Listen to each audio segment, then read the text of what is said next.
In this class, we will solve some problems based on these equations which you have learned in the previous class. Say, for example, you have an initial velocity of 5 meters per second and in a time t is equal to 10 seconds. You got a final velocity of 20 meters per second. This is the information given to you. Now, based on this information, you can guess that the question can be related to displacement or related to acceleration. So, considering uniform acceleration, what is the acceleration value? What is the displacement? So, which equation should I use? So, at first I want uniform acceleration. I have acceleration here, here and here. I can use this. But the simplest one to use is this one because I am given V initial, V final and time. So this is the best equation. So using this equation, the acceleration value becomes A equals V final is 20 and V initial is 5 and the time taken is 10.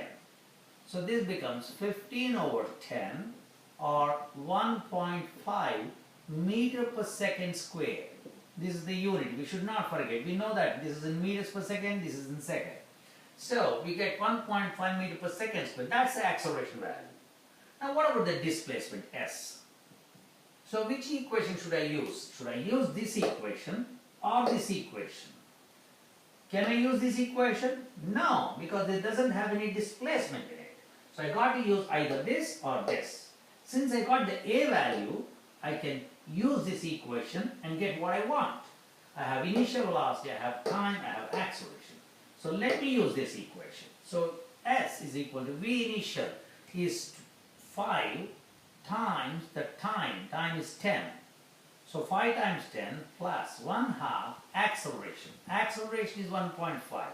So times 1.5 times t squared. T squared is 10 squared. So that's how. So this is 50 plus 1/2 1.5 times 10 squared. 10 squared is 100. 100 over 2 is 50. 50 times 1.5 is 75.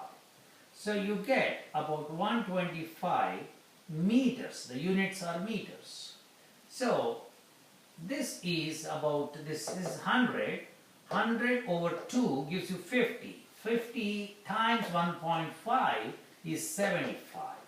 So you get 75 plus 50, 125 meters. So we got the answers. This is how you have to solve problems based on the information given. Okay, I would like to add one more equations to this.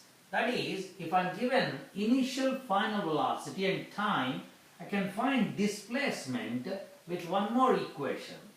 S equals V final plus V initial over 2 times t. This is one more equation if you would like to add up in your equations. So let me write down here so that you can understand it much better. At the corner you might not see it, I don't know. Let's see here.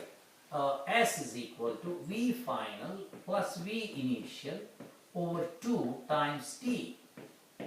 So when can I use this equation? This equation can be used in uniform acceleration cases, only in that case. So all these equations are for uniform acceleration in one dimension.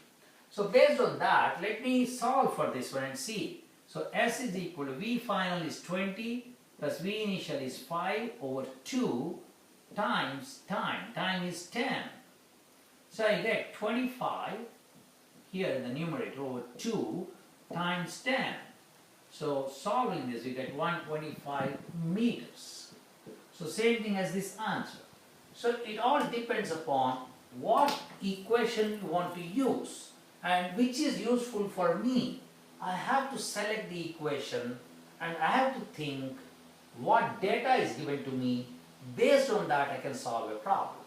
This is about uniform acceleration, one-dimension motion. Right, thank you.